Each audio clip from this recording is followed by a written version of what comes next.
Vaksin COVID-19 merupakan bentuk pencegahan untuk mendorong pembentukan kekebalan tubuh supaya tidak mudah terpapar atau tertular COVID-19. Sempat mengalami penurunan terpaparnya COVID-19 dan vaksin sudah dilaksanakan di beberapa tempat pelayanan kesehatan, namun pasca Hari Raya Idul Fitri, penularan COVID-19 dan angka korban meninggal dunia mulai melonjak kembali. Saat ini masyarakat banyak yang meragukan vaksinasi COVID-19 ini, karena banyak juga yang sudah melaksanakan suntik vaksin dan setelahnya mengalami hal-hal yang tidak terduga seperti kondisi yang tidak stabil hingga meninggal dunia. Mengapa hal ini bisa terjadi? Simak berikut berita investigasi mengenai vaksin COVID-19 yang masih diragukan oleh masyarakat.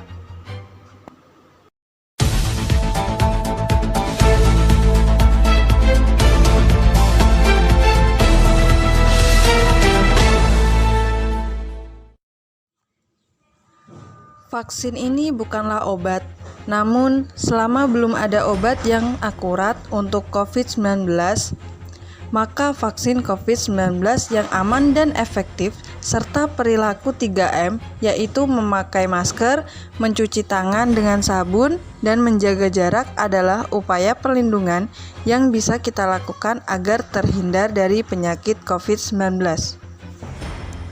Vaksin ini merupakan produk biologi yang diberikan kepada seseorang untuk melindunginya dari penyakit yang melemahkan, bahkan mampu mengancam jiwa. Vaksin akan merangsang pembentukan kekebalan terhadap penyakit tertentu pada tubuh seseorang dan tubuh akan mengingat virus atau bakteri pembawa penyakit, mengenali dan tahu cara melawannya. Pelayanan vaksinasi COVID-19 dilaksanakan di fasilitas pelayanan kesehatan milik pemerintah pusat, pemerintah daerah provinsi, pemerintah daerah kabupaten atau milik swasta yang memenuhi persyaratan meliputi puskesmas, klinik, rumah sakit, dan unit pelayanan kesehatan di kantor kesehatan pelabuhan atau KKP. Pemberian vaksinasi COVID-19 dilakukan oleh dokter, perawat, atau bidan yang memiliki kompetensi. Vaksin diberikan hanya untuk mereka yang sehat. Ada beberapa kriteria individu atau kelompok yang tidak boleh diberikan vaksin COVID-19 ini, yaitu yang pertama adalah orang yang sedang sakit. Orang yang sedang sakit tidak boleh menjalani vaksinasi. Jika sedang sakit, peserta harus sembuh terlebih dahulu sebelum divaksin. Yang kedua, apabila memiliki penyakit penyerta, orang dengan penyakit penyerta yang tidak terkontrol seperti diabetes atau hipertensi disarankan tidak menerima vaksin. Oleh karena itu, sebelum melaksanakan vaksinasi, semua orang akan dicek kondisi tubuhnya terlebih dahulu. Mereka yang memiliki penyakit komorbid harus dalam kondisi terkontrol untuk mendapat persetujuan vaksinasi dari dokter yang merawat. Yang ketiga, tidak sesuai usia. Sesuai dengan anjuran pemerintah, orang yang mendapat vaksin COVID-19 adalah kelompok usia di atas 18 tahun. Artinya, mereka yang di bawah usia tersebut, seperti anak-anak, belum boleh menerima vaksin. Dan yang keempat, yaitu memiliki riwayat autoimun, penyintas COVID-19, serta wanita hamil dan menyusui. Vaksin COVID-19 ini sudah dipastikan aman, karena diproduksi massal sudah melewati proses yang panjang dan harus memenuhi syarat utama, yakni aman, ampuh, stabil, dan efisien dari segi biaya. Aspek keamanan vaksin dipastikan melalui beberapa tahapan uji klinis yang benar dan menjunjung tinggi kaidah ilmu pengetahuan, sains, dan standar-standar kesehatan. Pada intinya, Pemerintah tidak tergesa-gesa dalam pelaksanaan vaksinasi dan tetap mengedepankan aspek keamanan dan manfaat atau keampuhan vaksin. Pemerintah hanya menyediakan vaksin COVID-19 yang terbukti aman dan lolos uji klinis serta sudah mendapatkan Emergency Use of Authorization atau YUA dari BPOM. Vaksin ini tidak 100% membuat seseorang kebal dari COVID-19, namun akan mengurangi dampak yang ditimbulkan jika tertular COVID-19.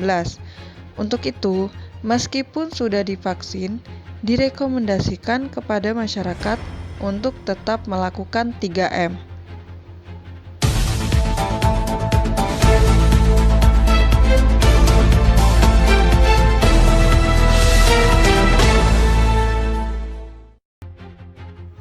Saat ini ada beberapa masyarakat yang berpendapat bahwa vaksin ini malah membahayakan masyarakat. Salah satunya yaitu Umi, seorang ibu rumah tangga yang mengatakan bahwa sering dengar isu-isu jika setelah divaksin ada yang lumpuh bahkan meninggal. Kalau tentang vaksin, mungkin masyarakat ragu karena kan banyak melihat media itu kan banyak berita yang yang menakutkan mereka, banyak yang ada yang sakit, ada yang karena kan fisik orang beda-beda, jadi mereka itu tidak semua kalangan mau untuk divaksin. Saya sendiri saja belum divaksin tapi kan karena banyak isu-isu kayak seperti itu, ada yang habis divaksin terus lumpuh nggak bisa jalan, itu kan ya menakutkan. Takut pada mau vaksin itu pada takut karena ada yang terpaksa vaksin karena takut nggak dapat bantuan, itu juga ada macam-macam. Saya sendiri kan masih ragu mau untuk divaksin, itu ragu. Ada juga masyarakat yang terpaksa vaksin karena takut kalau bantuan dari pemerintah itu nggak diberikan lagi gitu. Ada yang terpaksa seperti itu juga ada, takut kalau nggak diberikan bantuan dari pemerintah seperti PKH, BLT, itu kan katanya kalau nggak vaksin itu bisa dicabut, nggak diberikan bantuannya lagi. Jadi mereka takut, terpaksa ikut vaksin itu juga ada. Terkait banyaknya masyarakat yang beranggapan bahwa vaksin dapat membahayakan masyarakat, berikut pernyataan juru bicara pemerintah yaitu Wiku untuk penanganan COVID-19 di Indonesia angkat bicara terkait 27 orang yang meninggal usai divaksin Sinovac pada bulan Mei tahun 2021. Menurutnya kematian tersebut bukanlah disebabkan oleh vaksin Sinovac, melainkan karena penyakit bawaan. Menurut Komnas KIPI, ada 27 kasus kematian yang diduga akibat vaksinasi dengan Sinovac. Namun, setelah diinvestigasi, kematian tersebut tidak terkait dengan vaksinasi. Dari kasus tersebut, 10 kasus akibat terinfeksi COVID-19, lalu 14 orang karena penyakit jantung dan pembuluh darah, 1 orang karena gangguan fungsi ginjal secara mendadak, dan 2 orang karena diabetes mellitus dan hipertensi yang tidak terkontrol.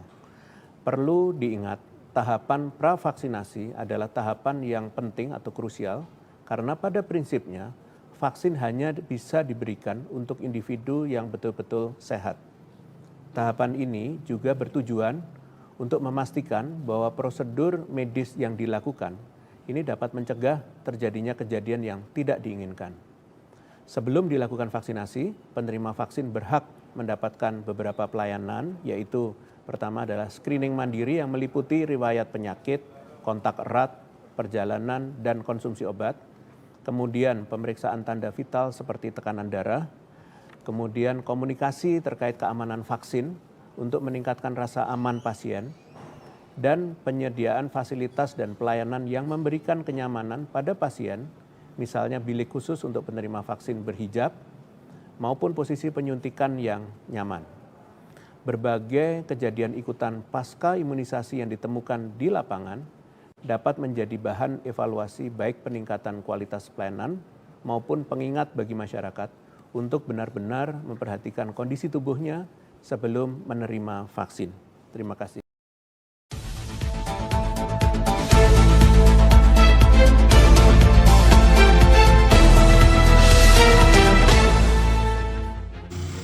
Ada beberapa tips saat seseorang terinfeksi COVID-19. Berikut tips menghadapi sesak nafas bagi orang yang terinfeksi COVID-19 menurut Kementerian Kesehatan Republik Indonesia.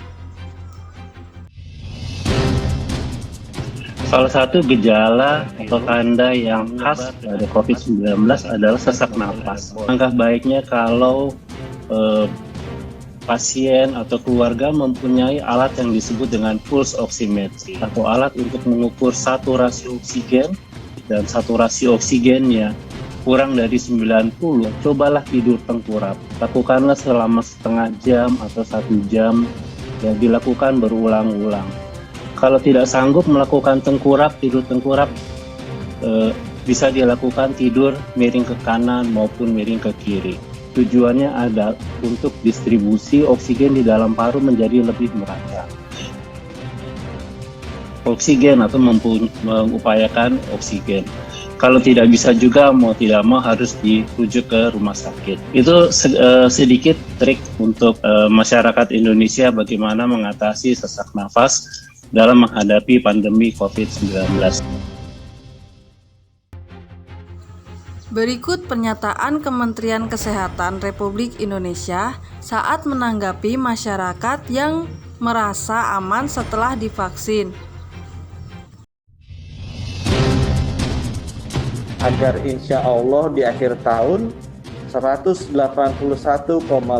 juta rakyat Indonesia sudah bisa divaksin at least 1 kali. Vaksin ini tidak membuat kita 100% kebal seperti Superman terhadap virus COVID-19. Tubuh kita lebih cepat mengidentifikasi dan kita bisa lebih cepat merespons melawan virus tersebut. Orang yang divaksin masih bisa terkena virus COVID-19. Tetapi yang tadinya penyakitnya berat akan menjadi ringan, orang yang harusnya sakitnya ringan, dia akan menjadi tanpa gejala atau OTG atau asimptomatik. Harus tetap menjalankan protokol kesehatan, terutama memakai masker, menjaga jarak, dan mencuci tangan. Sekarang tolong bantu kami dengan cara tinggallah di rumah.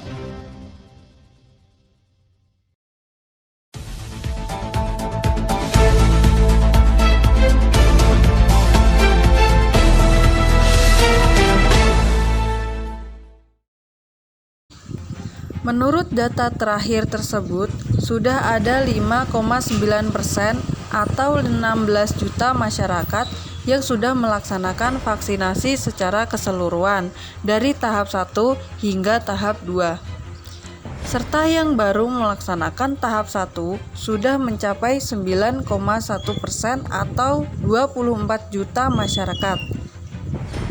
Itulah beberapa data terakhir vaksinasi COVID-19 di negara Indonesia sampai tanggal 17 Juli tahun 2021. Orang yang bisa mendapatkan vaksin adalah mereka yang benar-benar sehat. Oleh karena itu, penting bagi masyarakat untuk tidak mengabaikan tahapan pravaksinasi. Tahapan pravaksinasi ini bertujuan untuk memastikan penerima vaksin adalah orang yang sehat dan tidak terinfeksi COVID-19. Saya, Nani Oktavianda, melaporkan dari Depok.